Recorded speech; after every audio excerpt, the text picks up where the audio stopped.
Vamos entonces a estudiar el libro de Romanos. Para ello hemos visto entonces este material que hemos estado preparando, ¿cierto? Y nos habíamos quedado la semana pasada al final del capítulo 8 con una afirmación que es muy importante, ¿no? Este tema de que, dado que hemos sido salvos, no hay nada que nos pueda separar de aquella salvación muy pocas palabras, ¿cierto? Muy bien, en ese sentido entonces ahora toca estudiar el capítulo 9 y vale la pena primero hacer una aclaración que ustedes recordarán de pronto de cuando estábamos recién empezando a estudiar este libro, esta carta a los romanos. Ustedes se acordarán que cuando comenzábamos el libro de los romanos o la carta a los romanos decíamos em, que de esta carta a los romanos hay varias versiones, ¿no es cierto? Y justamente una de las versiones que se suele encontrar del libro de la carta a los romanos es sin un bloque de capítulos que es del capítulo 9 al 11. Pero especialmente en cuál o específicamente en cuál, en la versión de Marción. Acuérdense ustedes que Marción fue un teólogo de por allá del siglo tercero, siglo cuarto después de Cristo, que tenía algunas cosas un poco chuecas, digamos, entre ellas que Jesús no era Dios y algunas otras cosas. Fue declarado como hereje en su momento por la iglesia de la época. Pero lo que pues, nos interesa para el momento es que en la versión de él, el capítulo 9 al 11 no asomaba, no aparece. Luego, digamos, en discusiones posteriores y en general en discusiones respecto de la carta de los romanos, esos tres capítulos tres capítulos me refiero al 9, 10 y 11, suelen ser considerados como algo que no parece, perdón, que no parece guardar continuidad con lo que viene diciendo. Dicen así algunos, afirman ello, y algunos sostienen que bien podría ser estos tres capítulos una edición de algún editor de la carta posterior. Ya, más que nada, ¿por qué? Porque si el argumento básicamente que sostiene esta afirmación de que sería una edición posterior de una editorial, de una edición posterior a la escritura de la carta, el fundamento de esto es que si ustedes leen o cualquiera que lea los tres capítulos solos, tienen coherencia y se entienden solos. No hace falta conocer todo el contexto de la carta para saber de qué se está hablando. O sea, por sí mismo se sostiene todo lo que está diciendo aquí Pablo. Ese es el argumento principal. Sin embargo, en realidad, la mayoría de estudiosos y demás las opiniones, digamos, y los estudios que se ha hecho respecto de la carta, determinan que en realidad sí es más plausible, digamos, es más factible saber y determinar que el capítulo 9, 10 y 11 sí son parte original, digamos, de la carta. ¿De acuerdo? Como recuerden, y vale la pena que sepamos estas curiosidades, digamos, de esto les saco a colación porque actualmente con esto de que el internet está a la mano y tenemos muchas cosas, digamos, es más fácil acceder a la información y demás, no faltará alguien que pueda encontrar parte de la información y pueda comenzar a decir cosas como que el capítulo 9 al 11 de Romanos no son los originales, que no sé qué, cosas por el estilo. ¿Ya? Como les digo, les comparto lo que se sabe de esto. ¿De acuerdo? Entonces, lo que sabemos es que, como lo dijimos en un inicio, el texto que tenemos o la composición que tenemos de la carta es seguramente la que fue escrita en su momento por el apóstol Pablo o, si no escrita, al menos dictada por el apóstol Pablo y sus colaboradores. ¿De acuerdo? Muy bien, entonces, ahora vamos al capítulo 9 entonces. Y fíjense ustedes, hemos de apoyarnos igual como hemos venido haciendo, ya es costumbre nuestra, en una especie de esquematización, si ustedes quieren, del texto, ¿ya? A partir de niveles y de colores para que podamos saber en dónde van las ideas principales y en dónde son ideas secundarias básicamente. ¿De acuerdo? Entonces, a diferencia de los anteriores versículos que leímos la anterior semana, eh, en donde había una afirmación y después habían los motivos o los fundamentos para esa afirmación que daba Pablo, ahora digamos, no es tanta esa estructura, sino más bien va a decir otra cosa que justamente se ata con lo que algo ya, digamos, nos aproximaba el apóstol Pablo, que es este tema de lo que después se conoció, vale la pena decirlo, con este tema de la predestinación, el libre albedrío o qué onda. ¿De acuerdo? Entonces, vale la pena recordar una vez más, cuando nosotros leamos esto, sepamos que esto es uno de los capítulos o es este uno de los momentos en donde, de donde muchas discusiones posteriores salieron. De hecho, de este bloque de capítulos, digamos, muchos siglos después se extrajo la famosa teología del reemplazo, del tema de que el evangelio es ya no para los judíos, sino para los gentiles, que ya Israel no tiene nada que ver, sino no sé qué. Ese tipo de afirmaciones salen muy por lo general de estos versículos o de versículos semejantes. Pero, como les decía, no está Pablo en su momento, no quería decir nada como eso, porque el contexto de Pablo es diferente. Una vez más, nunca dejemos de lado el contexto de Pablo. Y el contexto de Pablo es expresarles a los hermanos romanos que la iglesia de Roma en esa época estaba compuesta de una mixtura de gentes entre judíos y gentiles, mayormente gentiles que judíos, a quienes Pablo no les había predicado de primera mano, pero ya se formó una congregación allá en Roma y él antes de ir, porque tenía deseo de ir, quiere explicarles todo lo que él ha podido comprender, lo que ha podido analizar, lo que ha podido enseñar durante todos sus años de, de, de apóstol. ¿De acuerdo? Entonces, ahora aquí nos enfrentamos, como les decía, a a una cuestión bastante interesante. ¿De acuerdo? ¿Qué cuestión bastante interesante es? Es algo que puede salir a la cabeza, digamos, eh, a partir justamente de las afirmaciones que hace Pablo. ¿Por qué? Porque una vez más, para nosotros todo lo que está aquí ya nos parece incluso obvio. ¿De acuerdo? O sea, el hecho de que, por ejemplo, decir no todos los que son descendientes físicos de Abraham, Isaac o Jacob son salvos, son parte de la iglesia, sino aquellos a quienes Dios elige, ¿no es cierto? Eso para nosotros hoy es obvio. Yo creo que de pronto ninguno de nosotros tendría que reaprender o aprender algo de eso, ¿ya? O sea, no creo que ninguno de nosotros no sepa, quiero decir. O sea, o dicho de otra manera, no creo que ninguno de nosotros haya venido aprendiendo de antemano, que lo primero que aprendió fue que somos salvos porque somos descendientes de alguien, ¿no? Sino que lo primero que se nos enseñó es que somos salvos porque Dios nos salvó, ¿ya? En ese sentido, esto que nosotros vamos a leer ahora, una vez más cae dentro del terreno de lo que ya conocemos, dentro de eso que no es nuevo. El asunto es que sí vale la pena que reavivamos, digamos, reavivemos la discusión de la época, porque una vez más Pablo está enfrentándose una y otra vez con el mismo argumento. ¿Cómo tú nos dices que hay otra forma de salvación, querido Pablo? Porque los judíos y todo el pueblo judío creen que es otra cosa, ¿ya? Creen y enseñan y se han sostenido así por siglos creyendo otra cosa.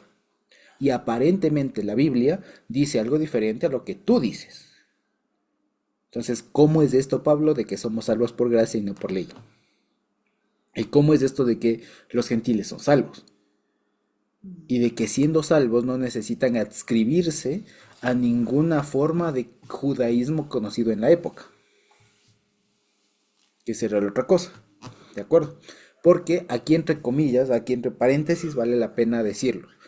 Hoy para nosotros es muy fácil, digamos, que una persona cualquiera conozca del Señor o venga a ser salvo.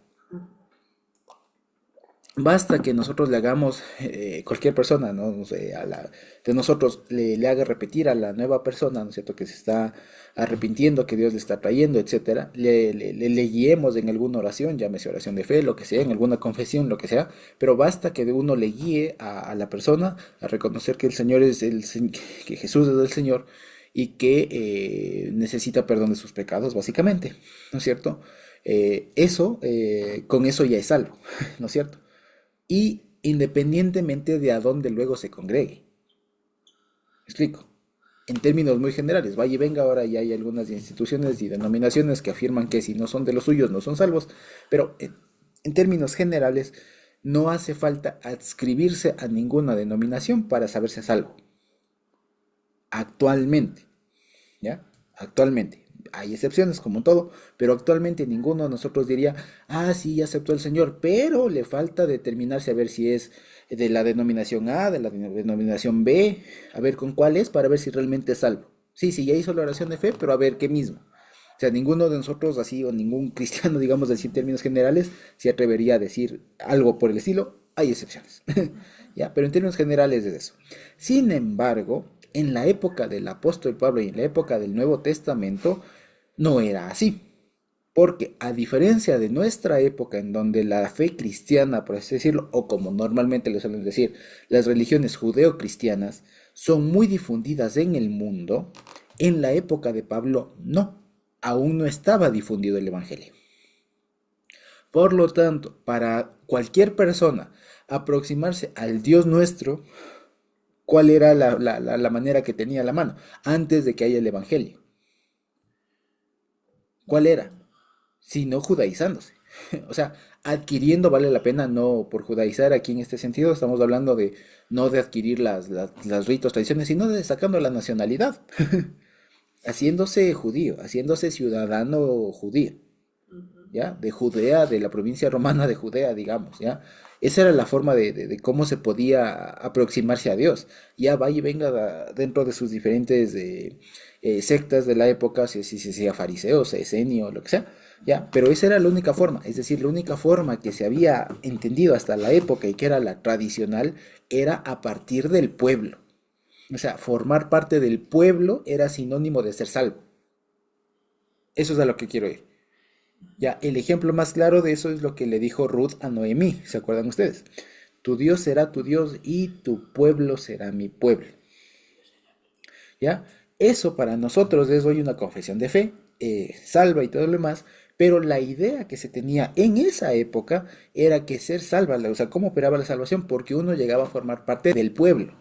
No tanto de la Jerusalén celestial, porque en esa época no estaba todavía desarrollada el concepto teológico que hoy llamamos de Jerusalén celestial, cosas por el estilo. No lo había, ¿de acuerdo? No había. ¿Cómo era la forma en cómo las personas asociaban su salvación, o cómo verificaban, digamos, o cómo estaban seguros de que era eso, o a dónde iban? Era porque estaban asociados al pueblo de Israel. Si se quiere, a la etnia, ¿ya? Al pueblo de Israel.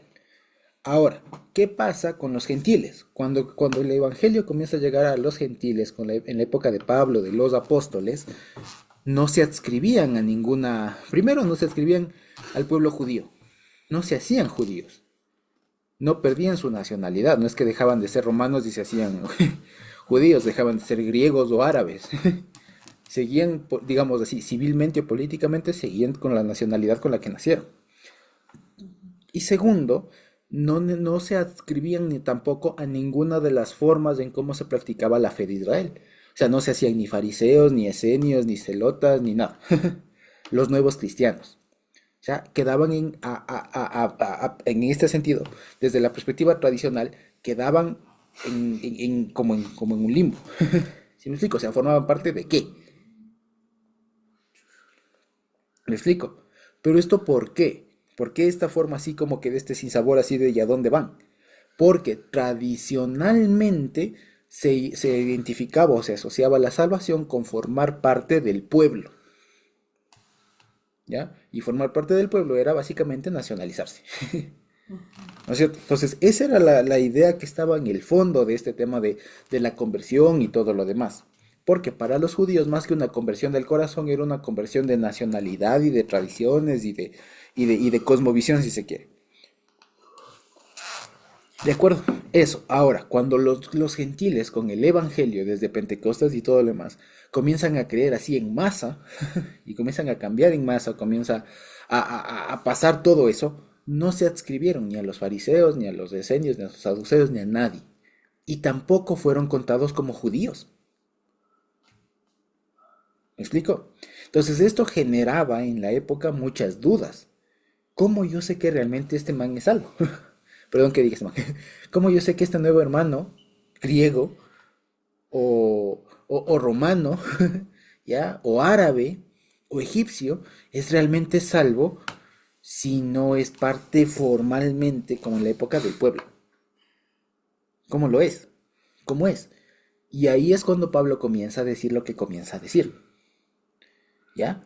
Y por otro lado, ¿por qué? Porque especialmente para el nuevo no había problema, porque él entendía que es parte de una nueva fe. Pero en Ujú. cambio para el judío que vivió en su educación y todo el tiempo, era un choque de culturas, porque para él el otro no tenía asidero, Ujú. ¿ya? Y por otro lado, esa falta de asidero y esa falta de institucionalidad, si se quiere, le generaba dudas y le hacía que más bien no crea en el Evangelio. ¿Me explico? O sea, le generaba rechazo, Ajá. porque a la vista del tradicional estaban destruyendo todas las formas, ¿ya? Eso es lo que suele pasar en general, ¿ya? Y en todo proceso, más o menos como el que se dio aquí, pasa eso. Siempre hay algunos que lo ven desde su tradición, desde su formación, desde las formas que por siglos, por tiempo se ha hecho, y hay algo que cambia eso, y en lugar de ver el aspecto más general, más amplio y adaptarse, digamos, a ello, se cierran, se aferran a su formación, y no dan paso al otro. ¿De acuerdo? Ujú. Y más bien se rechaza y se ve como diferente, etcétera. Cuando a veces lo nuevo, entre comillas, es lo original, ¿no? Entonces, bueno, básicamente eso es lo que pasaba aquí con los judíos. Y en ese escenario es del que estaba dando Pablo. Entonces, ¿qué pasa? Entonces había dentro, digamos, había varios grupos étnicos, si se quiere, ¿ya? Había dos grandes, por así decirlo, los gentiles, que son básicamente todos los que no eran judíos, y los judíos. Pero dentro de los judíos había que diferenciar entre los judíos que eran creyentes y los que no. ¿De acuerdo? Entonces, cuando un gentil se convertía al Señor por el Evangelio, no pasaba nada. Venga hermano y listo. Cambie su vida y viva y congregue, se aprende y ya está. O sea, y viva. Pero en cambio, con el judío que no se convertía, era el lío. ¿Me explico? Porque tradicionalmente, históricamente hablando, el judío se pretendía o se presumía que era salvo. Dicho de otra manera, ¿por qué no sería salvo? Si guarda la ley, creció, circuncidado el octavo día, casado bajo los ritos judíos, toda su vida no ha comido cerdo ni ningún otro animal que no se debe comer, ¿cómo le van a decir que no es salvo? Ujú. ¿Ya? Y había ese problema. Pero resulta que aquí, cuando el apóstol Pablo y los apóstoles reciben la revelación del Señor Jesús, ahí comprenden que en realidad cómo es la cosa, que es lo que ya nosotros sabemos. ¿Ya? De que no es que yo descienda, no es por las prácticas, por mi bagaje cultural que yo tenga, ¿ya? Sino porque Dios ocasiona en mí el nacer de nuevo, el ser nacido de arriba. O sea, eso es lo que sabemos todos. Pero una vez más, eso que hoy sabemos nosotros de memoria, para la época era lo nuevo.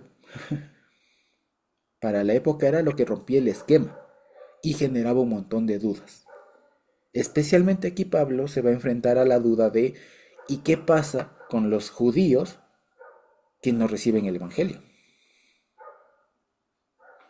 ¿Ya?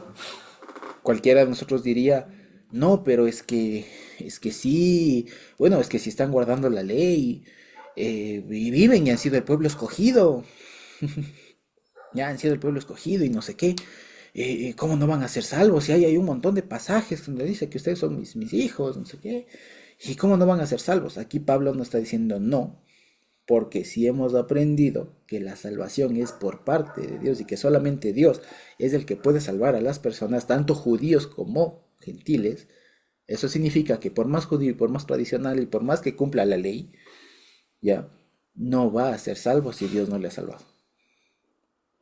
Y eso es potente, especialmente por las interpretaciones, si se quiere, o por la forma en cómo se vivía el ser judío en la época. Porque para ellos, una vez más, el ser judío, por el hecho de ser descendiente de un patriarca, de una persona, y por el hecho de tener un tipo de vida, se asumía que ya eran salvos, que tenían parte en la vida eterna y ya está. Mm. Pablo aquí les viene a decir, eso no salva. Es lo que salva, es la acción del Señor. Ustedes pueden ser muy piadosos, lo que sea, pero si Dios no actúa en ustedes, no son salvos. Pero eso genera muchos líos. Y de eso va a hablar Pablo. ¿De acuerdo? Entonces, como les decía, ya vamos a ver aquí justamente que de este capítulo 9 y después lo que va a seguir hablando en el 10 y en el 11 suelen salir muchas cosas que como por un lado les decía, no fueron materia del discurso de Pablo, sino de discusiones posteriores, y que más bien lo que Pablo está diciendo es algo mucho más sencillo. Porque es que incluso sus hermanos judíos, en cuanto a la carne, por más de hermanos judíos, no son salvos. ¿Ya? Eso es básicamente lo que está diciendo aquí. ¿Sí? Ok. Entonces dice así. Verdad digo en Cristo, y aquí fíjense ustedes, no miento y mi conciencia me da testimonio en el Espíritu Santo, eso es una oración como lo que conocemos subordinada, si lo obvio, digamos, si me lo salto por un momento, continúo la idea directamente y diría algo así. ¿Verdad digo en Cristo que tengo gran tristeza y continuo dolor en mi corazón? ¿Por qué Pablo? Porque deseara yo mismo ser anatema, separado de Cristo, por amor a mis hermanos. ¿Ya? Y aquí va el tema. ¿Ya? ¿Qué dice Pablo? Pablo dice, yo tengo un gran dolor en mi corazón y continuo, y esto fíjense ustedes, para ponerlo de una manera un poco más personal. Seguramente muchos de nosotros hemos sido, si no los primeros, tal vez los segundos o terceros de nuestras familias en conocer el Señor. ¿Ya? Y estoy bastante seguro que tal vez no toda nuestra familia de sangre es creyente.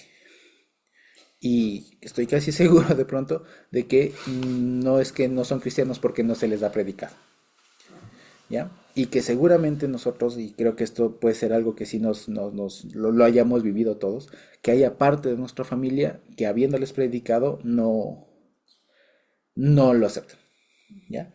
Eso sentía Pablo, pero todavía súmenle a eso que sus hermanos eran judíos y sabían de la ley, sabían. De pronto nuestros familiares algo sabrán o alguna cosa no, pero vaya y venga.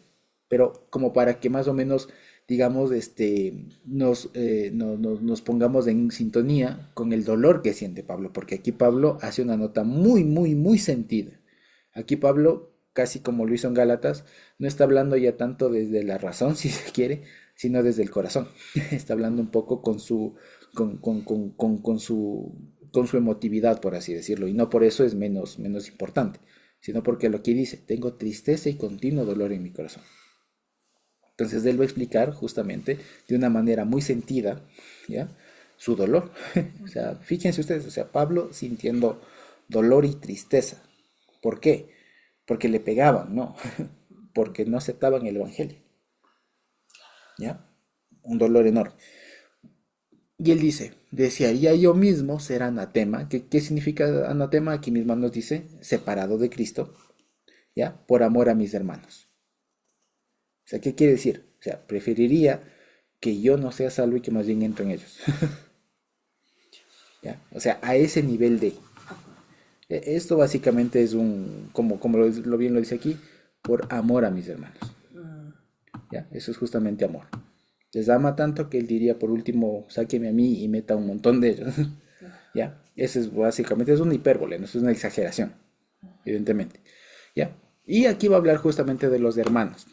Y dice así, los hermanos, los que son mis parientes según la carne, que son, y aquí no dice son israelitas, aquí incluso en griego dice son Israel. Y aquí vale la pena decirlo y vale la pena topar, posiblemente hoy no avancemos mucho, pero vale la pena topar esto. Muchas veces cuando se utiliza la palabra Israel en la Biblia es un poco problemático, ¿ya? Porque Israel ha sido una palabra que ha designado a muchas personas o grupos humanos a lo largo del tiempo.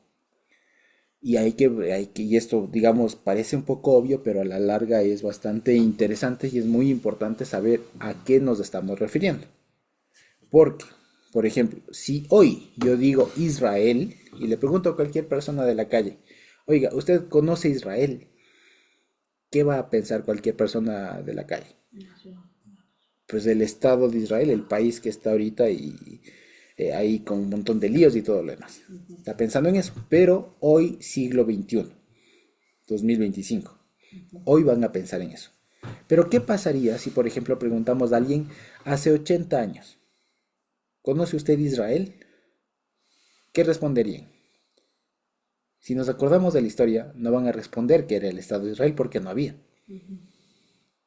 No van a responder alguna otra cosa. Tal vez alguien que se llame Israel, o tal vez sí Tierra Santa, que en esa época no había y no era lo que es hoy. ¿Ya? ¿Me explico? Y si preguntamos a alguien, vayan ustedes haciendo el ejercicio, si preguntáramos a alguien, por ejemplo, de la época de Moisés, ¿ya?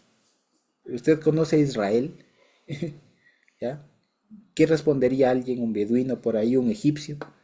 Diría, sí, claro, Israel es un pueblo, es un grupo humano que anda vagando por el desierto, salió de Egipto, están buscando tierra, su Dios les sacó, hizo maravillas, era el pueblo. Pero si ustedes preguntan qué es Israel, por ejemplo, en la época de los jueces, ¿qué era? Pues van a decir, bueno, Israel es un conjunto de unas tribus confederadas, ¿no? Ya que tienen ahí unos líos con sus vecinos, con los pueblos circundantes, a veces se llevan bien, a veces entre ellos no se llevan bien, ¿de acuerdo? Y si vamos un poco más adelante y si preguntamos en la época del rey David o del rey Salomón, ¿qué es Israel? Lo que nos responderían es un reino, ya no es un pueblo solamente. Ahora es el reino sobre el cual rige David en su tiempo y luego Salomón. Fíjense ustedes. Pero si pregunto, luego de Roboam, que es el hijo de Salomón, ¿no? Pregunto, ¿qué es Israel? ¿Qué me van a decir?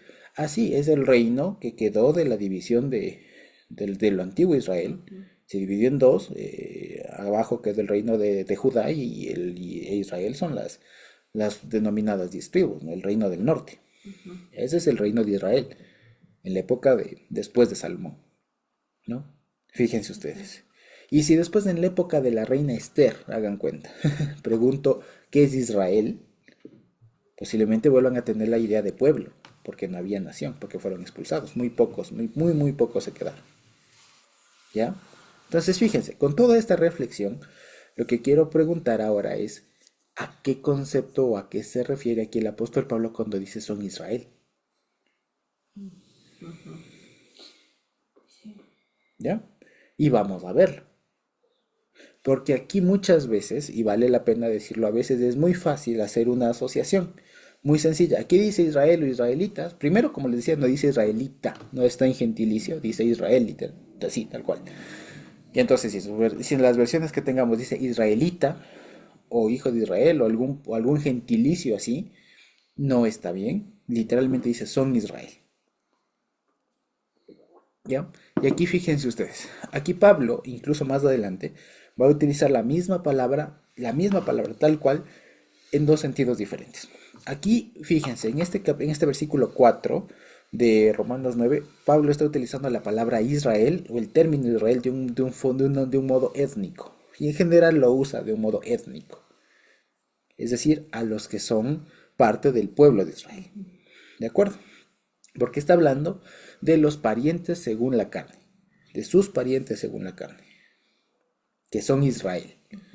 Aquí está hablando justamente de todos los que han descendido o descienden, han nacido del pueblo. ¿Ya? Y aquí fíjense ustedes que les describe de unas formas muy interesantes. Fíjense ustedes. Patrocito, Sí. sea aquí en esta traducción dice el 4. Ellos son el pueblo de Israel, son los hijos que Dios eligió, dice. Ujú. Son Ya. el pueblo de Israel. Ahí no dice son el pueblo, ahí dice literalmente son Israel. Así, tal cual. Así dice en esta traducción. Ajá. Seguramente en la Reina Valera, en cambio, le ponen son israelitas. Sí. Y no dice así. Ahí dice, ellos son Israel. ¿Por qué? Porque Israel es un concepto étnico, es un concepto más colectivo. No está hablando de un gentilicio, de un patronímico, no. Es un sustantivo colectivo, por así decirlo. O sea, se refiere a un conjunto de gente, básicamente. Entonces dice, mis parientes según la carne que son Israel. Dice, de los cuales son la adopción, la gloria, el pacto, la legislación, aquí no dice la promulgación de la ley, la legislación o la normativa diríamos nosotros, el culto y las promesas de quienes son los patriarcas y de los cuales según la carne vino Cristo, el cual es Dios sobre todas las cosas, bendito por los siglos. Amén. ¿De acuerdo? Ahora, vamos a ver. Esto muchos estudiosos lo que suelen eh, comentar aquí al respecto es lo siguiente. Pablo, ¿se acuerdan ustedes que igualmente al inicio, y esto se ve mucho a lo largo de Romanos, no lo he hecho notar porque a veces no aporten mucho, pero aquí sí vale la pena decirlo. Aquí Pablo hace una cadena de 7 adjetivos y una más, que es lo que, según lo que siente Pablo que debería ser Israel. ¿Ya? Lo que debería ser Israel. Porque aquí lo que comienza a decir, lo que estos adjetivos, la adopción, la gloria, el pacto, la legislación, el culto, las promesas, los patriarcas y el Cristo, que ustedes cuentan son 8, ¿ya? Eh, son adjetivos que no le calza al Israel del que se está refiriendo, al Israel según la carne. O sea, es decir, el conjunto de todo el pueblo. Ya que en potencia o en teoría tendrían que ser todo esto. No lo está diciendo como cualquiera pensaría, que eso es como tal Israel. ¿Ya? ¿Y esto por qué lo digo? Porque normalmente se suele pensar del pueblo de Israel, incluso actualmente, ustedes van a ver que viene un judío con talit, con kipá, con toda la cosa, viene, enseña un par de cositas, habla alguna cosa y ya se piensa que es la máxima lumbrera. Porque es que es del pueblo de Israel, es del pueblo escogido, hermanos, es del pueblo escogido. ¿Ya? Entonces, no. Aquí lo que Pablo está diciendo es que, si ustedes quieren, lo que debería ser Israel. ¿De acuerdo? ¿Ya? Porque si se quiere, Israel, como les decía, es un concepto mucho más profundo que solamente designar a un conjunto de gente. ¿Ya? Pero en todo caso, aquí lo que está diciendo, y esto que he resaltado aquí de un color un poco más amarillento, es lo que Pablo entiende que debería ser Pablo, que debería ser Israel. ¿Ya? No que estos sean, ¿ya? Mis parientes de la carne que son Israel, o sea, que son judíos, que decir, que son, vienen de eso, de los cuales se entiende que de entre ellos debería pasar todo esto, la adopción, la gloria, el pacto y todo lo demás. Que como ustedes ven es un conjunto de 7 y uno más, 8 adjetivos que predican, digamos, o sea, que le adjetivan o le califican a Israel. ¿Ya? Eso básicamente. Luego, aquí como guiño, vale la pena decirlo, hay un versículo muy interesante y muy estudiado. Libros se han escrito sobre solo este versículo 5 de Romanos 8, 9, el capítulo, estamos 9. El capítulo 5 de Romanos 9 se han escrito libros solamente del versículo 5. ¿Ya? ¿Por qué? Porque ustedes deben saber que los textos, las cartas antiguas de griego, tenían una forma de escritura que era básicamente continua. ¿Ya? Era... se me fue el término ahorita, tienen un término en latín, si no me equivoco, que es algo así como continuo script, alguna cosa así. O sea, era básicamente escribir sin espacios entre letras.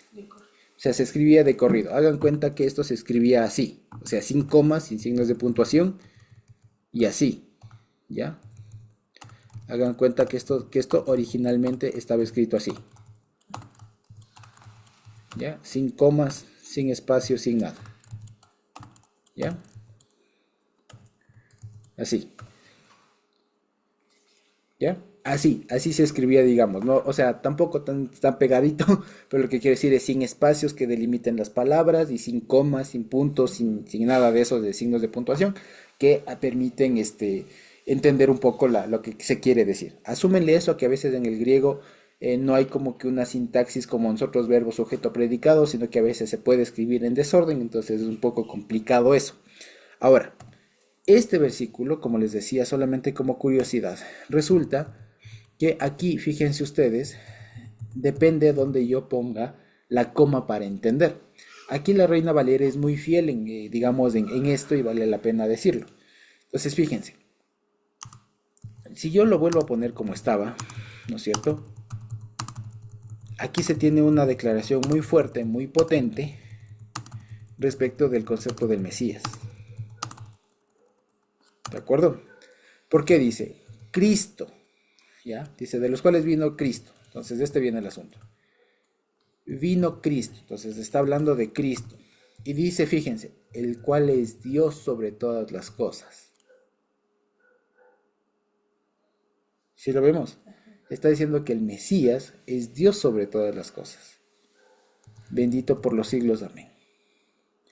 Pero si aquí hay muchos otros, y vale la pena decirlo desde aquí, esta, digamos, es la lectura original, digamos, la lectura más aceptada. Vino Cristo, el cual es Dios sobre todas las cosas, bendito. O sea, Cristo es Dios sobre todas las cosas.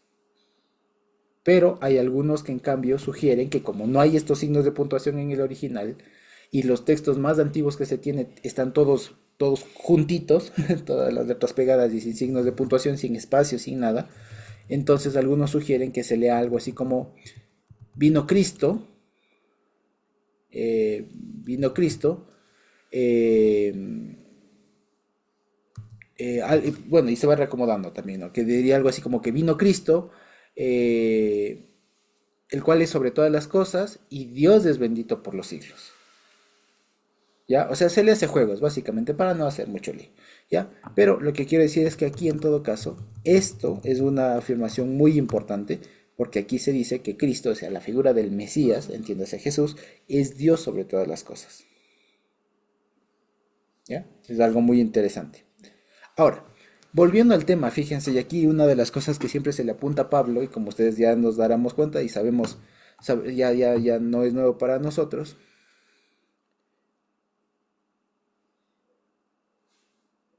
no se ve en pantalla completa lo que indicas. No sé si se ve, yo creo que sí se ve completo. Sí, tal vez es el dispositivo de alguien por ahí que de pronto no se ve, pero acá estamos viendo en otro dispositivo y sí se ve bien. De pronto ahí pueden ajustarle el zoom de la pantalla de pronto en el dispositivo que estén viendo. Pero sí se debería ver todo. ¿Sí? En todo caso le voy a intentar hacer más de arriba para que se pueda ver todo. En todo caso, entonces, lo que les decía, aquí tenemos un típico caso de Pablo, ¿no? Un típico caso de Pablo en donde comienza diciendo una cosa y por ahí se va por las ramas. Ya, aquí le pasó eso a Pablo. Seguramente estaba dictando y dijo, según los que son la carne, según la carne, que son Israel, la adopción, la gloria, el pacto, las promesas, según cuál vino el Cristo, el cual es Dios sobre todas las cosas, bendito por los siglos, amén. Pero no está hablando de la naturaleza de Cristo.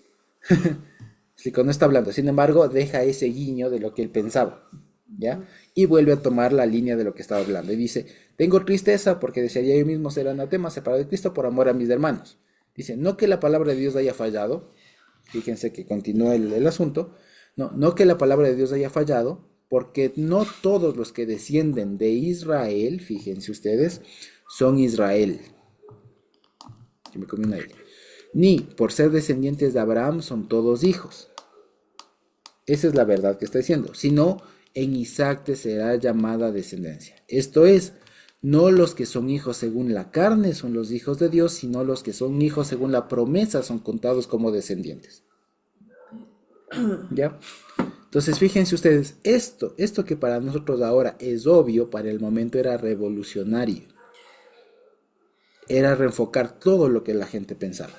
Porque como ya decíamos, para ese momento la gente pensaba que por ser judío y por cumplir un cierto tipo de vida, ya soy salvo. Y Dios me debía, es más, la salvación en algunos contextos. En cambio aquí Pablo dice, no, hay que leer bien. ¿Ya? ¿Y por qué? ¿Y por qué básicamente? Y fíjense ustedes que incluso hasta nuestros días, ya por un texto que vamos a leer en el capítulo 10 más adelante, seguramente la siguiente semana, hay un versículo más adelante en Romanos en donde dice, ¿no? Que por la elección Israel es amado. ¿Ya? Entonces de ahí normalmente y según otros versículos también, de este mismo de la elección o del llamado a Abraham y toda la promesa que le dio Dios a Abraham, se suele mal entender que los hijos de Israel o todo el pueblo judío, cualquiera que tenga ADN de Abraham, por así decirlo, ya son salvos, ¿ya? Y que ellos son salvos por gracia o cosas por así se suele explicar, pero si leemos bien lo que dice Pablo, Pablo le está diciendo, no, eso no existe. Son hijos, ¿no es cierto? No, lo que dice el 8, no los que son hijos según la carne son hijos de Dios, sino los que son hijos según la promesa. ¿De dónde se saca Pablo esta cosa? del mismo versículo o del mismo texto, del mismo pasaje en el que Dios le dice cuál va a ser el hijo de Abraham. Porque nosotros todos nos acordamos de la historia de Abraham, ¿no es cierto? Viejito que Dios le hace salir de una tierra, su tierra, a una tierra desconocida y en el camino le dice yo te voy a dar un hijo. Abraham con su esposa interpretan esa palabra y tienen un hijo con la esclava. Y ahí viene la respuesta del Señor y Dios le dice, no, en Isaac te será llamada descendencia. El asunto es que aquí Pablo, fíjense ustedes, hace una interpretación más profunda, porque todos cuando leemos esto en Génesis, en Isaac te será llamada descendencia, pensamos que solamente se estaba refiriendo a la descendencia física de Abraham. ¿De acuerdo? ¿Sí?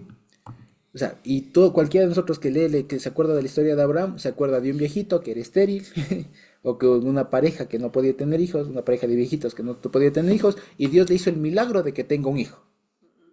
Esa es la historia como normalmente se suele entender. Pero Pablo nos dice, no, demos un paso más allá.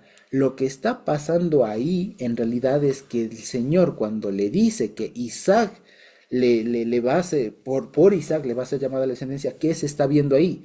Que Dios decide quién es hijo. Porque si así fuera por el ADN de Abraham, Ismael también era hijo. Pero ¿por qué Ismael no es hijo? ¿Y por qué Isaac sí es hijo? ¿Por qué? Porque Dios dijo, porque Dios se pronunció, ¿ya? Es decir, Dios es el que determina quién es hijo. Si lo vemos. Eso es lo que está aquí detrás de Génesis. No es una vez más solamente una bonita historia de cómo Dios puede superar la infertilidad de una persona o de una pareja, independientemente de la edad, lo que sea. No es solamente eso una bonita historia de aquello o de cómo nació el pueblo de Israel. No, Pablo va más allá, más al fondo y lo que dice es aquí lo que está pasando es que en la historia de Abraham se ve que Dios es el único que puede determinar quién es hijo. Dios, no Abraham, no Sara, no nadie. Dios fue quien dijo quién es hijo. Dios determinó quién es hijo. Porque si a Dios le daba la gana de que sea en Ismael, era Ismael. ¿Me explico? Por así decirlo, suena un poco grosero, pero si Dios determinaba que era Ismael. Pero ¿por qué es Isaac? Porque los dos tenían sangre de Abraham. Ya, los dos eran físicamente hijos. Los dos, si le hacían una prueba de paternidad a Abraham, salía positivo. Pero ¿por qué uno es hijo y el otro no? Y no estamos hablando en términos legales de como que si a quién le toca pasar la pensión alimenticia, ¿no? No, estamos hablando en términos de quién es hijo para términos de salvación, o sea, es un tema más profundo. ¿Quién? ¿Quién es? Aquel que Dios dijo. Ese es el argumento que Pablo está usando aquí. ¿De acuerdo? O sea, esta frase de en Isaac te será llamada descendencia no es solamente el designio de sí, por él va a ser el pueblo, que como normalmente se suele entender, ¿no? No, es que Abraham, Isaac, Jacob, las 12 tribus y después no sé qué. No, no pensemos ya esa historia de Abraham solamente en un término étnico, si se quiere, en un término, en términos sanguíneos, en términos de Abraham, Isaac, Jacob, descendientes. No, lo que se puede y como Pablo nos está haciendo o nos invita a leer o a entender esas historias de Abraham es a través de cómo Dios decidió y designó quién era salvo y quién no. Y con los patriarcas es bien fácil ver eso. Pablo se dio cuenta de eso. Dice, no todo el que es hijo de Abraham es hijo, sino en Isaac. Es decir, Dios determinó. Por eso concluye. O sea, determina Pablo, ¿no? No los que son según la carne, sino los que son según la promesa. Dicho de otra palabra, los que Dios dice que son hijos, de esos son hijos. Fíjense. Y eso fue desde un inicio. Entonces lo que está haciendo Pablo es básicamente reinterpretar o reexplicar muchos años después un texto que se ha leído todo el tiempo, incluso hasta ahora. Porque fíjense, hasta ahora, por eso es que a veces digo, a veces me llama la atención, ¿no? Que parecería que nunca se leyó bien Romanos, quiero decir, ¿no? En el sentido de que no se veía estas cosas. Porque cuando seguimos leyendo la historia de Abraham es, sí, Abraham era un arameo que vivía en tierra extranjera, Dios le dijo, deja tu tierra para entrar a la tierra que yo te mostraré, le prometió un hijo y le cumplió. Y mire qué bonito, después cuántos llegaron a ser y no sé qué. Más allá de eso, Pablo nos dice, de acuerdo, pero más en el fondo, esa historia nos permite determinar o aprender que Dios decide quién es hijo. ¿Ya? Acuérdense, Abraham tuvo dos hijos físicos. Una vez más, si hacíamos en esa época una prueba de paternidad con ADN Abraham, los dos salían positivos. Pero ¿por qué Isaac sí es hijo e Ismael no? Porque Dios habló y dijo, Isaac va a ser hijo. Ese es el asunto. Y después dice, fíjense, y comienza a dar más argumentos respecto de esto a partir de la historia, ¿no? Y dice el 9, porque la palabra de la promesa es esta, por este tiempo vendré y Sara tendrá un hijo. Y no solo esto, dice, fíjense ustedes, o sea, primero, dice, porque la palabra de la promesa es esta, por este tiempo vendré y Sara tendrá un hijo. Es decir, Dios determinó quién era el hijo, no la idea de Abraham, sino la palabra de Dios, o sea, la intervención directa de Dios. O sea, Dios es el que dijo, así este va a ser el hijo, no el otro, este. Eso es lo que quiere decir, lo que siempre hemos venido diciendo, Dios tiene la última palabra en el momento de decir quién es salvo y quién no. ¿Ya? Dice el 10, y no solo esto, sino que también dice, cuando Rebeca concibió de uno, de Isaac nuestro padre, dice, ¿no? Se le dijo, el mayor servirá al menor, como está escrito, a Jacob amé más, a Esaú, y aquí vale la pena decirlo, amé menos. ¿Ya?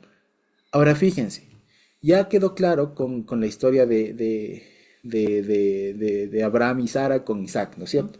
Y dice, pero también falta otra cosa, acuérdense lo que pasó con Isaac, porque resulta que cuando Isaac se casó con Rebeca, Rebeca no podía tener hijos, Isaac intercede por Rebeca y Rebeca concibe no uno, sino dos.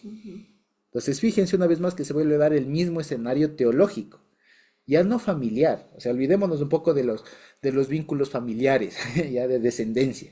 O sea, veámoslo en términos, si se quiere, espirituales, ¿ya? ¿Cuál era el caso de Abraham?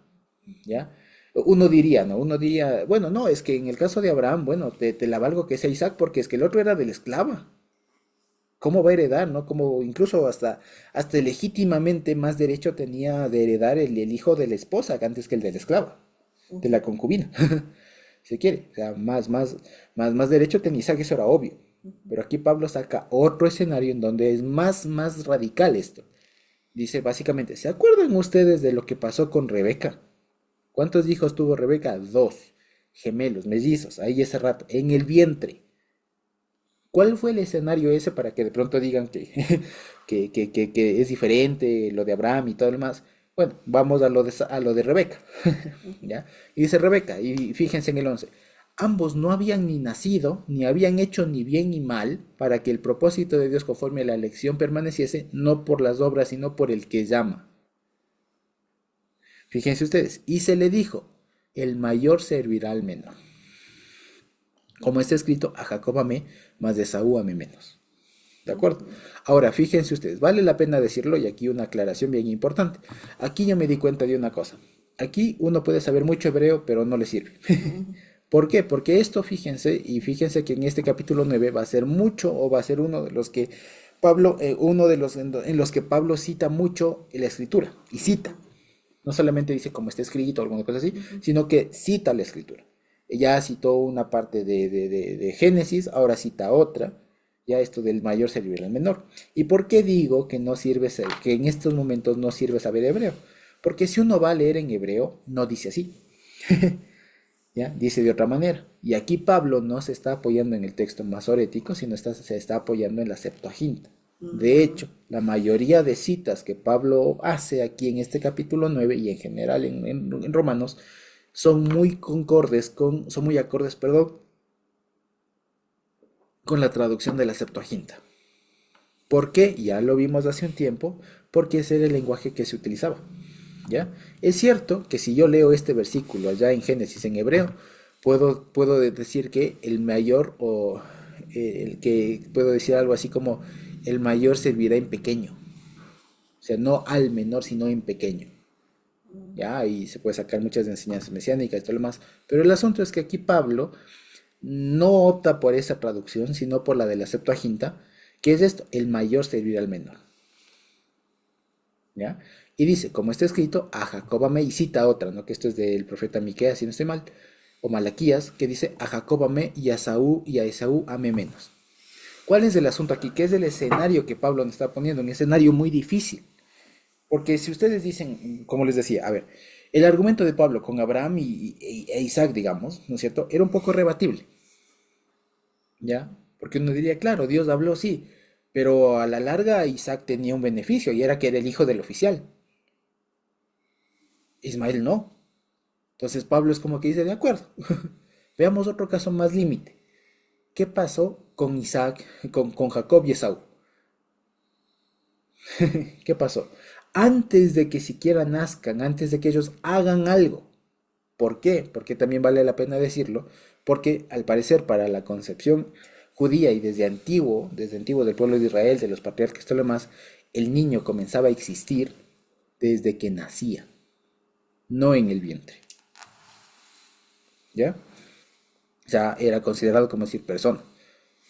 ¿Ya? Por eso es que, por ejemplo, incluso en el Pentateuco, en la Torah, si es que una mujer abortaba o por causa de un golpe, por ejemplo, no se le acusaba al que causó el aborto como homicidio, sino se le mandaba a repararle, o sea, una indemnización. Fíjense ustedes cómo era la concepción mayormente en esa época. Hoy se puede debatir todo lo que ustedes quieran, pero el asunto de aquí es que lo que está diciendo Pablo es, antes de que alguno de los dos guaguas, ya, de las dos criaturas, de los dos bebés, hagan algo, bien o mal, no, hagan algo, siquiera existan, Dios ya dijo que el mayor iba a servir al menor. Fíjense ustedes, ¿qué dice aquí? Para que el propósito de Dios conforme a la elección permaneciese. Entonces, ¿qué nos quiere decir? Si de pronto lo de Isaac es rebatible, vale, digo, sí, de acuerdo, pero acuérdense un caso más extremo. En el caso del embarazo de Rebeca, ni nacían los guaguas, ni siquiera para que digan, no, es que si el uno era más, ni siquiera sabían que el uno iba a ser más rubio y el otro no, que el uno iba a ser más peludo que el otro, ni siquiera sabían eso. En ese tiempo además no había ni ecos ni nada, ¿ya? Entonces, ¿qué se dijo ahí? El mayor servirá al menor. Es decir, lo que dice acá, a Jacob amé y a Esaú amé menos. ¿Ya? Ahora, ¿qué significa esto? Una vez más, ¿qué es lo que está diciendo esto? Dios es el que elige. De Dios depende. La misma pregunta se podría acá decir, ¿quiénes son hijos? Los que, según la promesa, o sea, según la palabra de Dios, son contados hijos. ¿A quién escogió entre Isaac e Ismael? A Isaac. ¿A quién escogió entre Jacob y Esaú? A Jacob.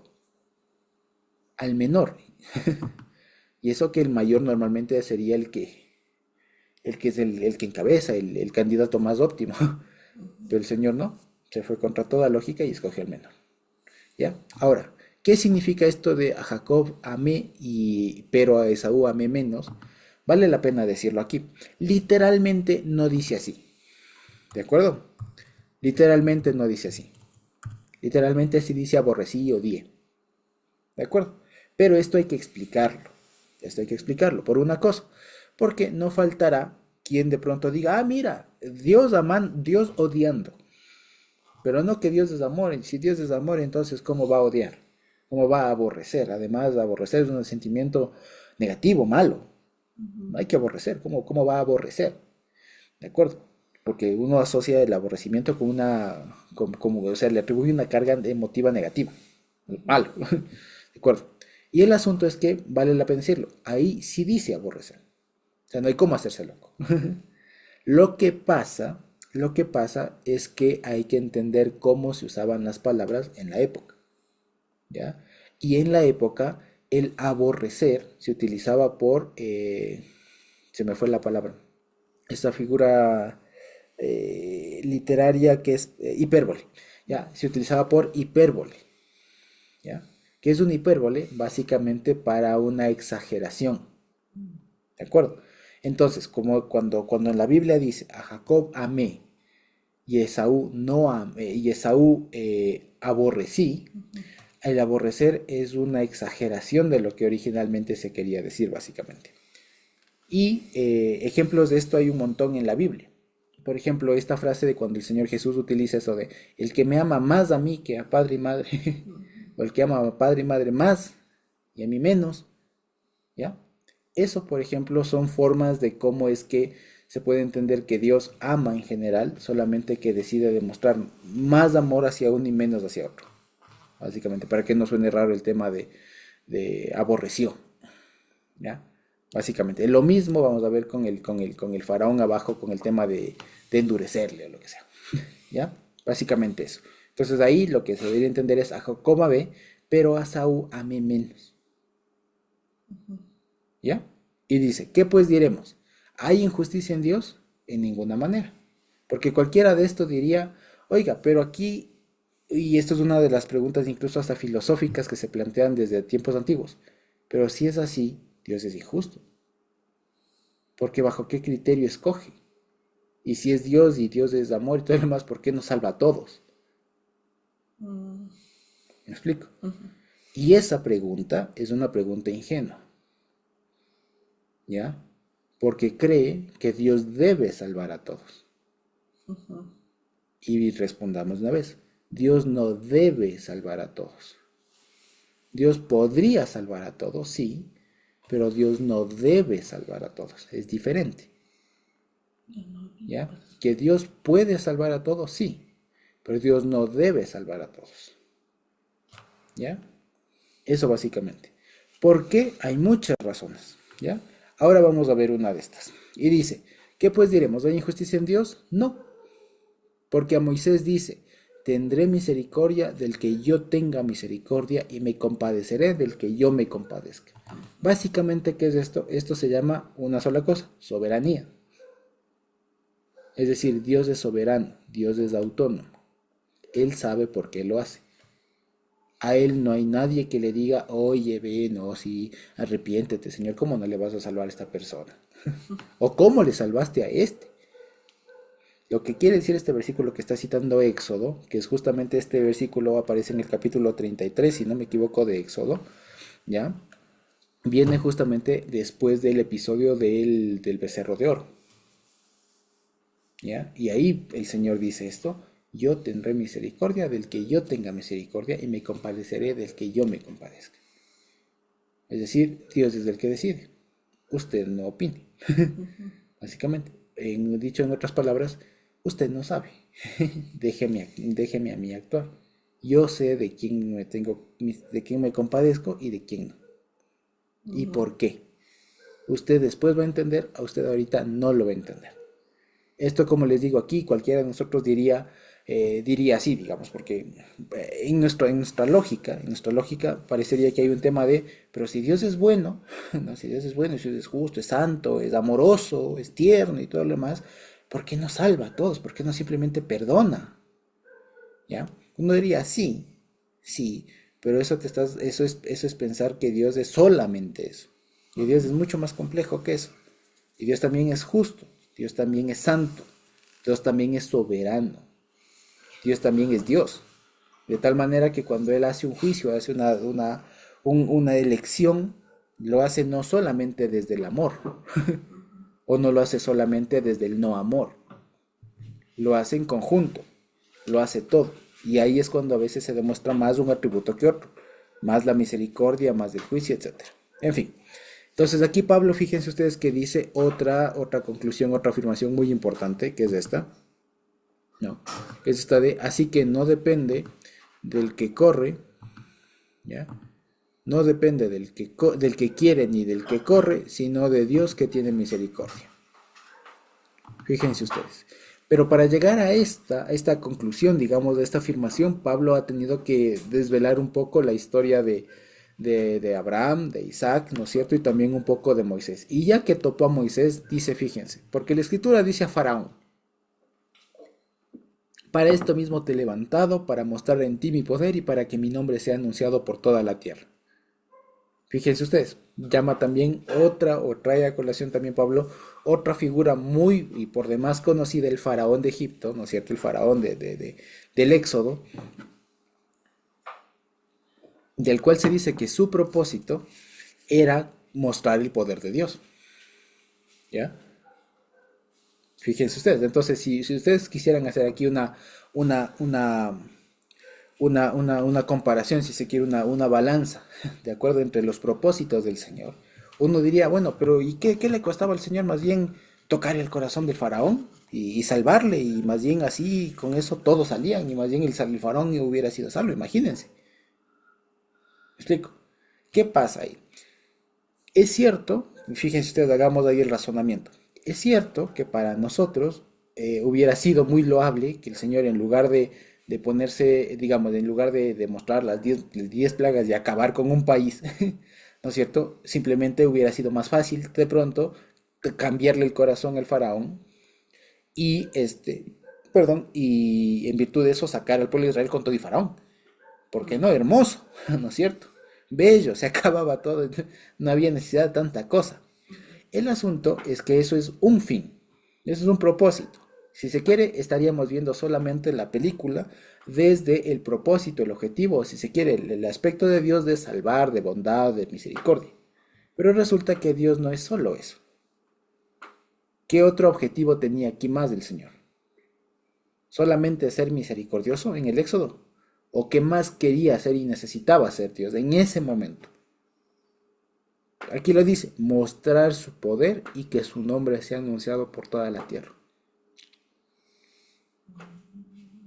Es decir, fíjense ustedes, para los propósitos insondables del Señor, ¿no? Era más,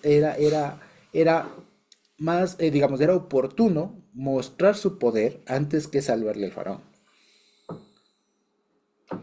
¿Me explico? O sea, era un tema de qué es más beneficioso.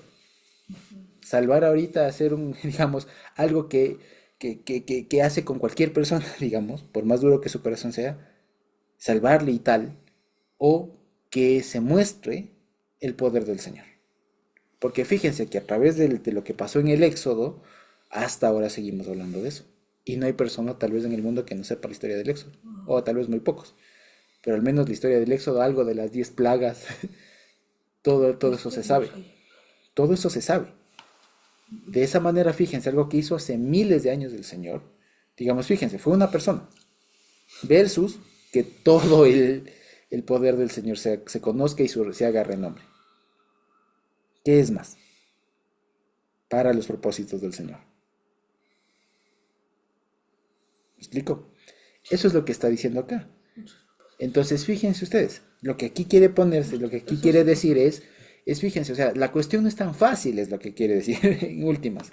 La cuestión no es tan sencilla como, ay, sí, salvar a todos, o ay, sí, a todo el pueblo de Israel. No, lo que pasa es que hay cosas que están también, hay objetivos de parte del Señor que están además de la salvación en general. ¿Se me explico? Hay otros objetivos. Demostrar el poder, demostrar la justicia, demostrar el poder de Dios. ¿Me explico?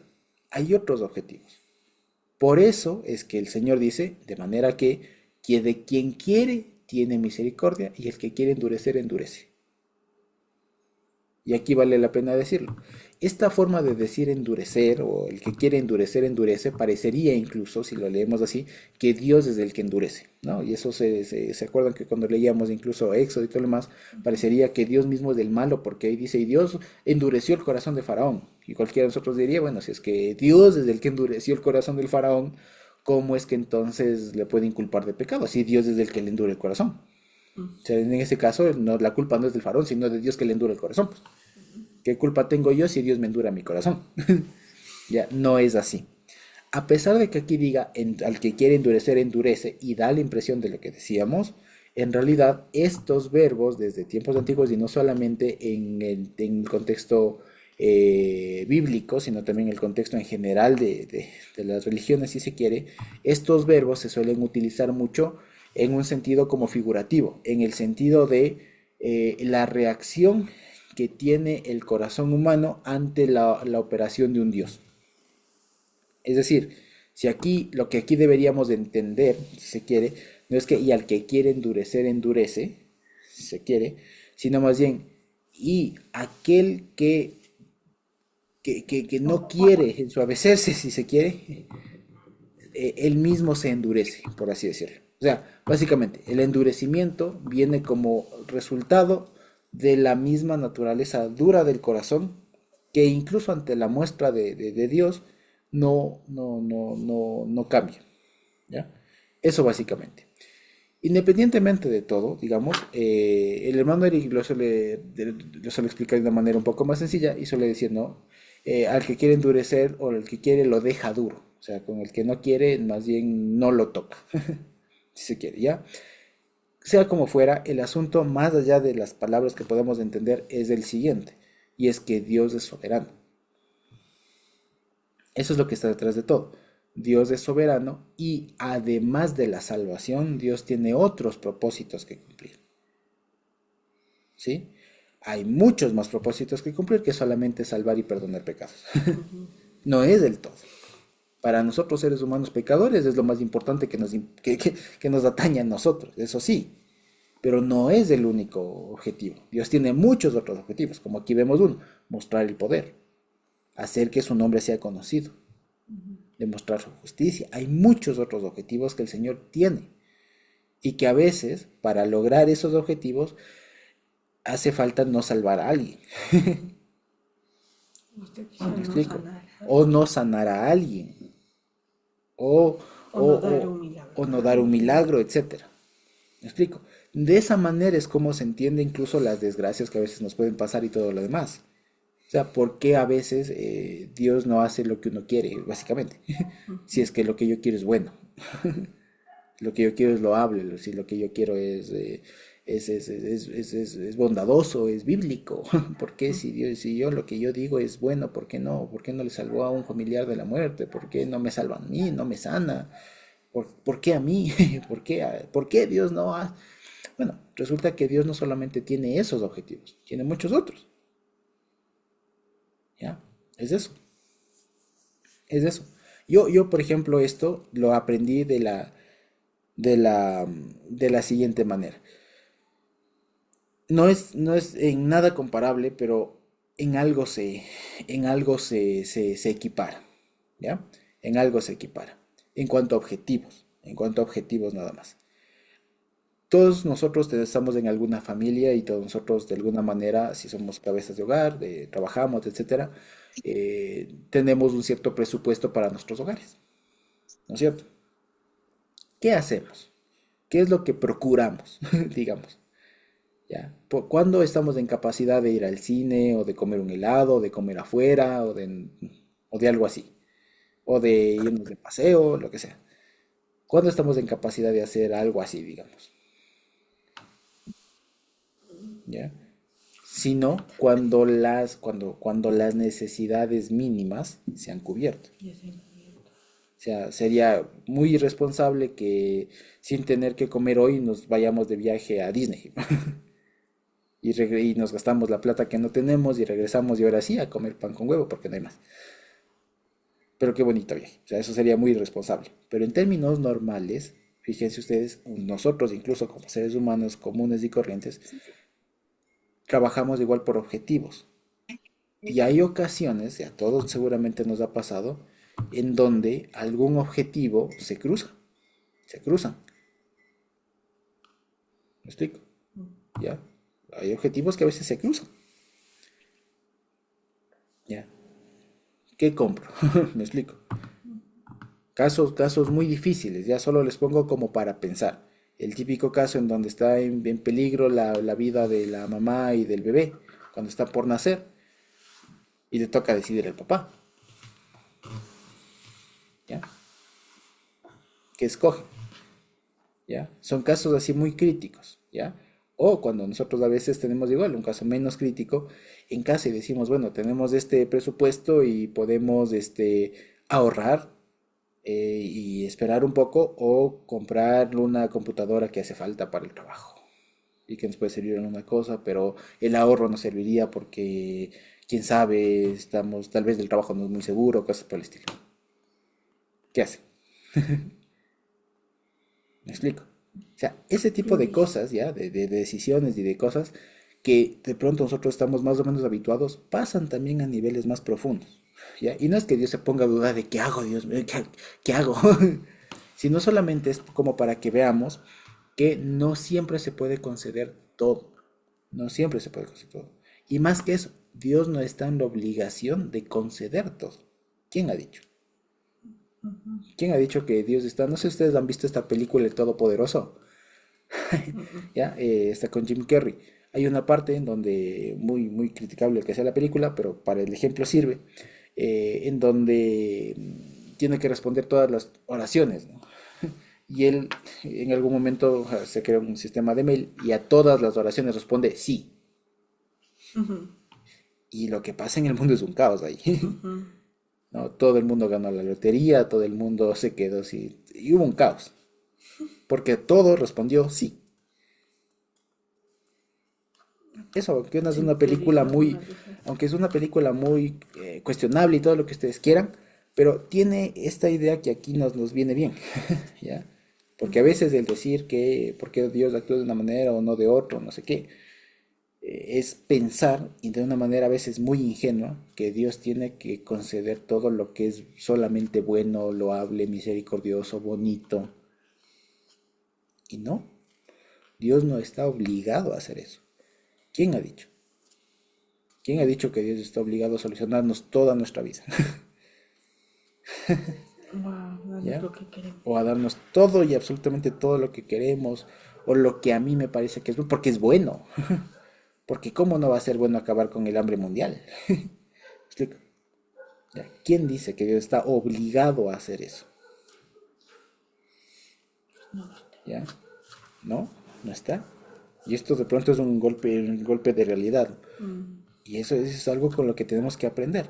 Dios no está obligado a salvar a nadie incluso, si se quiere. ¿Ya? Si lo queremos ver todo este tema de la salvación, ahí entendemos por qué es por gracia. Porque es que Dios no está obligado a salvar a nadie. Si lo vemos. ¿O por qué Ya. Dios me debería salvar a mí o a Ali o a Abraham? Nadie, todos éramos pecadores. Ahí se entiende por qué es gracia. Y ahí uno entiende que el lugar que a uno le corresponde. ¿Ya? Y uno es grato con el Señor porque uno dice, Dios mío, no merecía nada. Nada. Y porque te complació a ti, ni siquiera porque es que te caí bien, no. Te complació a ti salvarme a mí.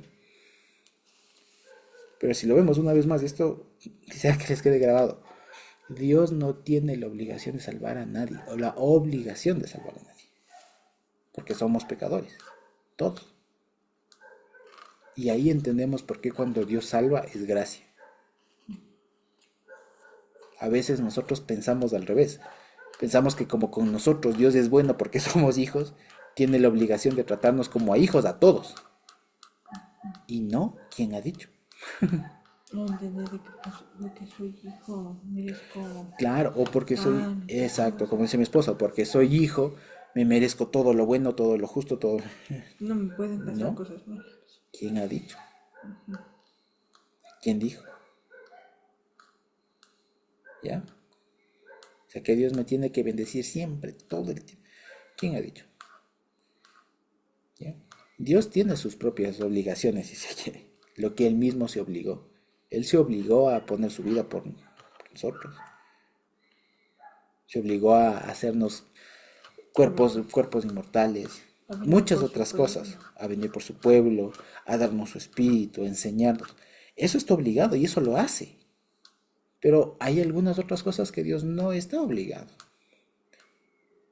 Y fíjense que todo esto se ve, en el fondo, el argumento central de esto es, no se olviden que Dios es soberano. Ustedes no, nosotros no. Dios es soberano, ¿ya? Y si por último a uno ama y a otro no, es porque no está obligado a amar a alguien que es pecador, es más. Y si es que alguien decide, incluso ya si fuera, ¿no? Endurecer el corazón de alguien que por defecto es duro, ¿ya? Pues, él es soberano y él sabrá.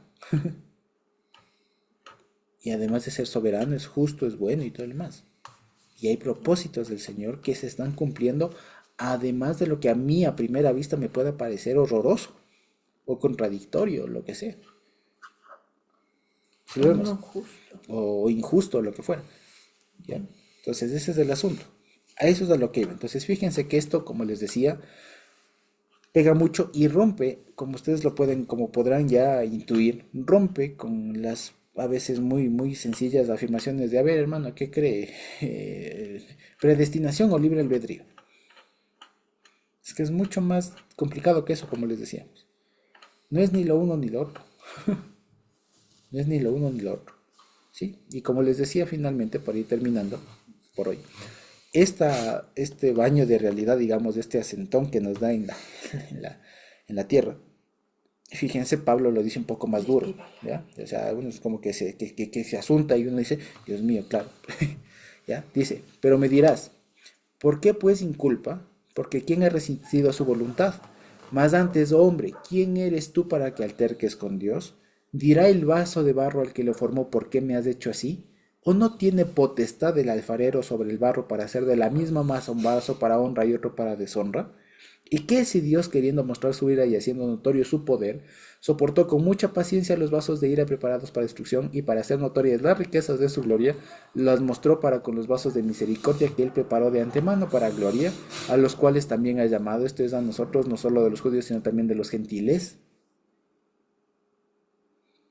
Ese es un bañito de realidad, esto, digamos así, porque nos dice, ¿y a ti qué?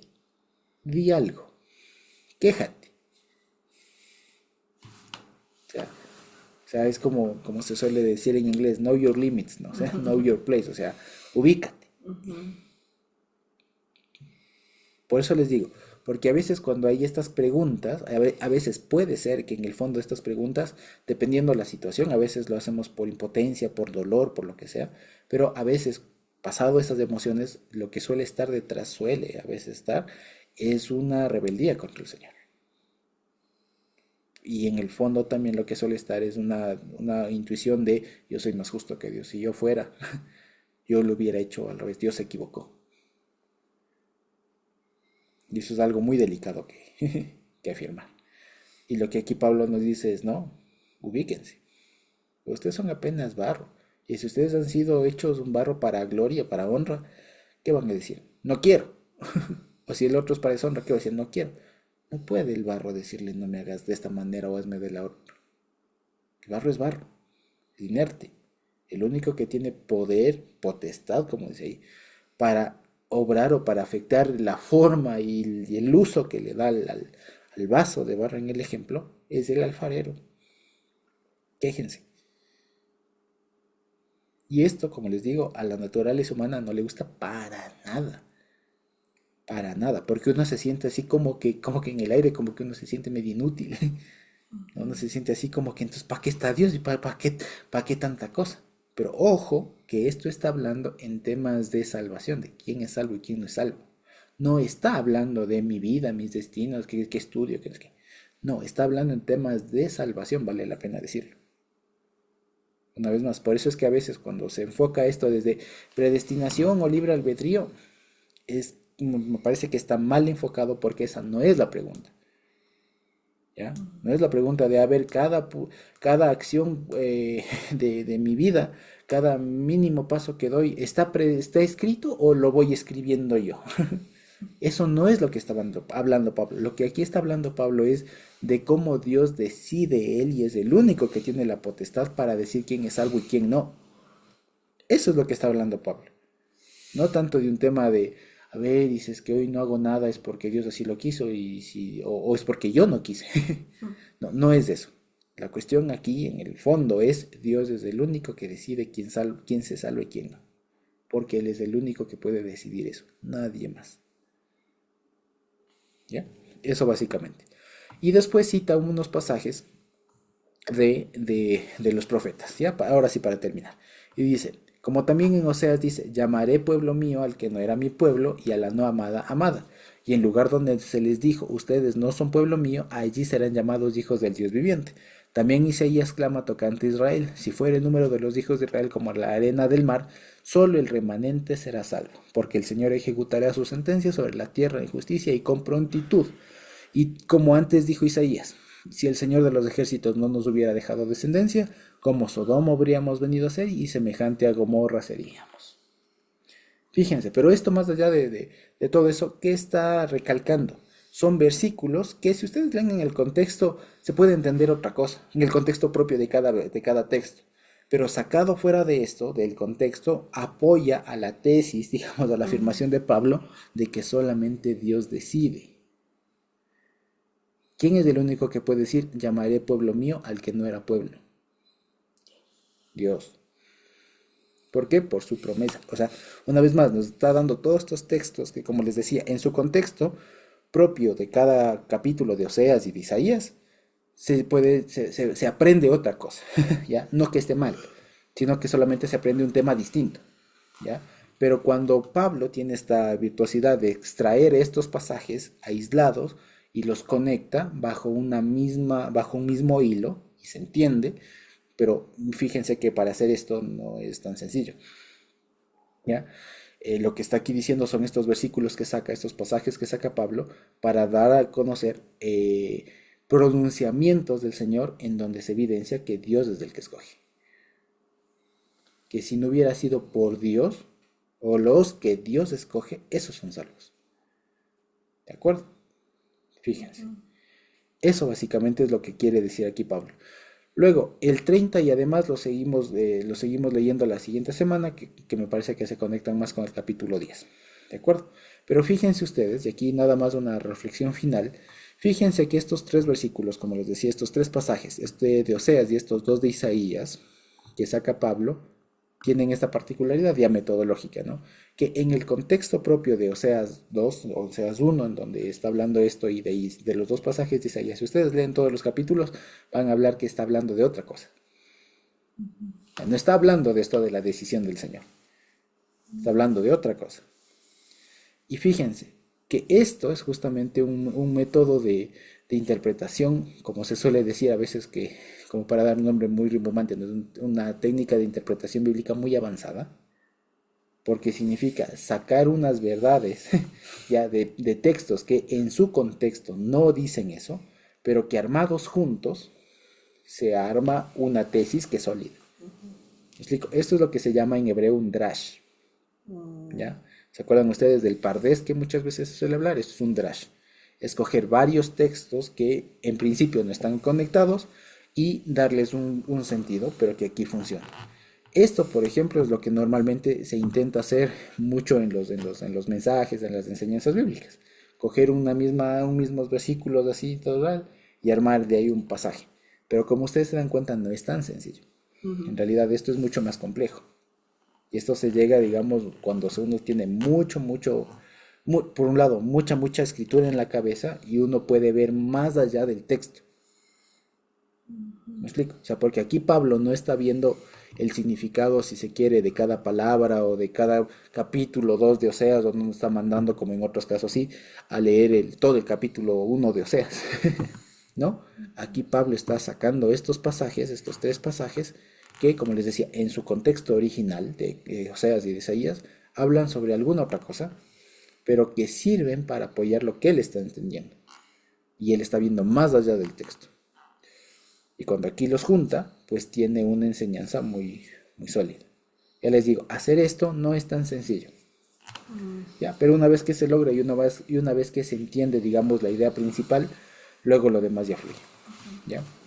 Esto una vez más, esto se llama hacer un drash, ¿ya? Que es una compilación, si se quiere, de textos que juntos tienen sentido, ¿ya? Tienen un mismo sentido, tienen un hilo conductor, tienen un mismo tronco, ya una misma transversal, pero que de pronto separados posiblemente no hablen ni del tema. Y esto se logra, entre otras cosas, porque el que está preparando la exposición, si se quiere, en este caso Pablo, tiene mucho más clara la idea de lo que quiere decir y se acuerda de estos versículos y los expone para apoyar su idea. Por eso es que, como les decía, si yo, por ejemplo, me fuera aquí a hablar de Oseas y me voy al capítulo de Oseas, voy a terminar hablando de otra cosa. ¿Ya? Tal vez en algo relacionado, pero no llego a lo que estamos hablando. No depende del que quiere ni del que corre, sino de Dios que tiene misericordia. Esa conclusión no la saco de todo el contexto de Oseas 2 o de Oseas 1, ni de Isaías, todos estos capítulos. Las extraigo, esa conclusión las extraigo de ver primero, si se quiere, la conclusión esa grande y después ver que estos versículos, así tal cual y así compilados, hablan de eso. Y como les digo, esa es una forma mucho más profunda, un poco más avanzada y un poco más, si se quiere, sofisticada de poder comprender la Biblia. Que se puede, pero no es tan sencillo. Por eso es que cuando alguien logra hacer este tipo de articulaciones es muy loable. Es muy loable porque no son tan sencillas de hacer. ¿De acuerdo? Pero tampoco crean que es una cosa así solo para avanzados. No, en realidad es una cosa que se logra cuando se tiene bastante clara la idea en general. Y que luego los versículos uno los puede ver de otra manera, como lo que veíamos. Y en realidad lo que está haciendo Pablo aquí es drash sobre drash. Se quiere con todo este tema de la historia de Isaac, de todo lo más, él está leyendo más allá de eso. No está leyendo solamente la historia y todo lo más, como decíamos, está yendo a conceptos un poco más profundos, más desmenuzados, por así decirlo, más espirituales, más de fondo, más que la mera historia y todo lo demás. Eso básicamente. Entonces, no sé si tenemos alguna pregunta, perdón que me he pasado un poquito del tiempo. No sé si tenemos alguna pregunta. Dios mediante, ya la siguiente semana continuamos a partir del capítulo 30 y seguramente avanzamos con el capítulo 10. ¿Sí? No sé si tenemos alguna pregunta y si no podríamos terminar por hoy la grabación.